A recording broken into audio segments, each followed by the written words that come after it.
Lindsay Lohan goes back to court this morning just 1 month after getting out of rehab. She told fans last week on Twitter that she tested positive for drugs. That's a violation of her parole. Could she go back to rehab or back to jail? Let's ask CBS News legal analyst Jack Ford. Jack, good morning. Good morning, Harry. She goes back to court today. What's going to happen? A lot of possibilities, and we're not sure. The judge hasn't said yet. She could walk in and say, you know what, I'm pleading not guilty to this. There were some other circumstances involved, in which case they probably set it down for another hearing date, full-blown hearing, call witnesses, have to prove. Right. Yeah. Okay. She could walk in and say, as she said on the Twitter feed, her lawyer say for her, look, yes, made a mistake. Right. You know, we breached the requirements here. And it could be handled right away today. Judge might say, okay, there's no issue then. The only question is, what am I going to do as the judge about it? So there are a couple of different possibilities here. And is the choice going back? Well, I mean, there are a myriad of choices, but among them, going back to rehab or actually going to jail? Yeah, you know what? When you have a violation of probation, the judge has a vast opportunity in terms of what he or she is going to do here. Now, we know that the judge had warned her, saying if you come back here again, you know, bring your toothbrush. You're going for 30 days.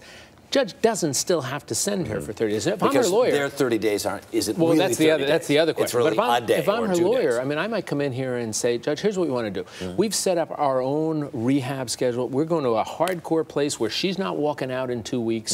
She's going to be there for 30, 45, whatever days. Let's do that, because that's a better resolution of this than simply dropping her in jail for 30 days. But as you said, even if he does say 30 days, you know, one of the questions about this whole thing has been the integrity of the justice system out there. Sure. You know, 30 days. If 30 days means 5 days, who is it helping? It's not helping the system. Know, on the other end, among all the heinous crimes that are being committed up there, all of this time, all of this court time being consumed by... It's a dilemma, because you've got to have respect for the justice system and for sentences. But as you said, I mean, is this a murder? Clearly not. Is there something that has to be dealt with in some fashion? Obviously. One of the other issues here is she apparently has a deal to make a movie. Now, if you're representing her and you can stand there in front of the judge and say, look, this is one of the things we know that's going to help her along the way is getting her employment. And if you promise her rehab or whatever else, would a judge listen to an argument like that? Well, it could be a big problem. I had a client one time say to me, I don't want to be on probation. Let me do my jail time, because I know I won't do well on probation.